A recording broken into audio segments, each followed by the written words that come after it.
بسم اللہ الرحمن الرحیم۔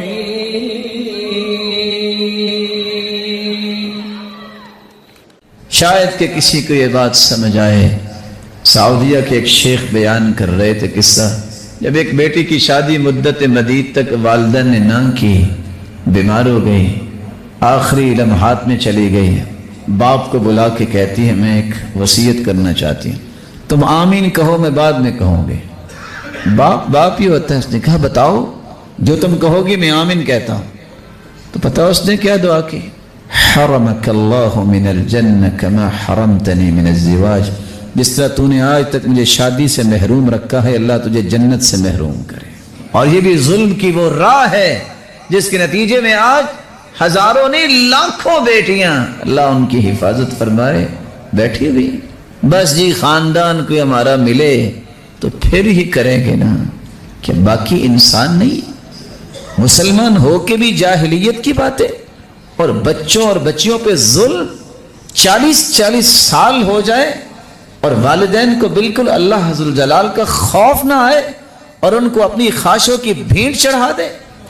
کیا یہ معاشرے کے اندر ظلم نہیں ہو رہا؟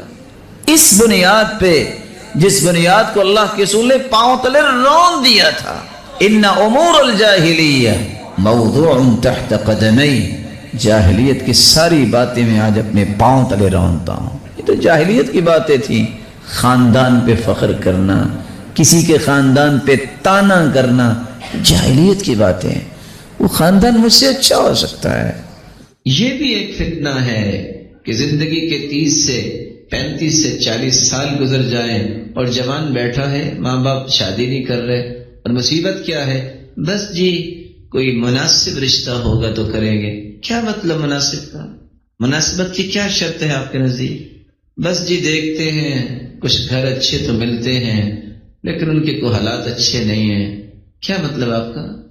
مناسب رشتہ تو وہ ہوتا ہے اذا اتاکم من ترضون دینہ وخلقہ فزوجوہ، جس کا دین اچھا ہے، جس کا اخلاق اچھا ہے، اس کے ساتھ نکاح کر دو اپنی بیٹی کا۔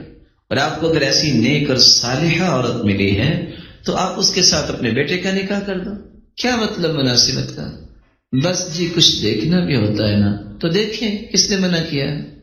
کیا دیکھنا ہے؟ روڈ اس گھر کو کون سی جاتی ہے آپ کو نظر آ جائے گی، اور کیا دیکھنا ہے؟ گھر تو اس کی بھی دیواریں آپ کو نظر آ جائیں گی۔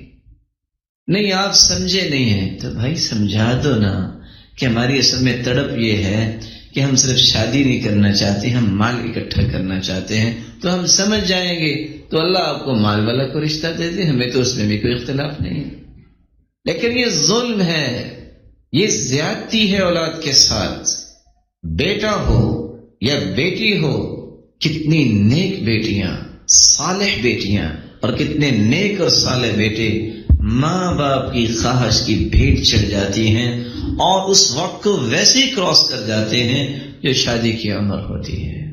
اس لیے حدیث نے پہلی بات کیا کی ہے؟ فتنۃ الرجل فی اہلی، اہل و عیال کا فتنہ۔ انسان کی شادی نہیں ہوئی اور اتنی مدت گزر گئی، فتنے کی حالت میں ہے۔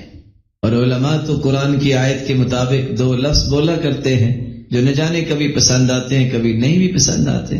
قرآن کہتے ہیں نا ہن لباس لکم انتم لباس لہن، مرد لباس سے عورتوں کے، عورتیں لباس سے مردوں کے۔ تو جس نے 35 سال کی عورت شادی نہیں کروائی اس کے تو اوپر لباس ہی نہیں ہے، تو بہنا انسان کی کیا عزت ہوتی ہے؟ اور وہ ہر وقت شیطان کے فتنے کے نرغے میں ہے۔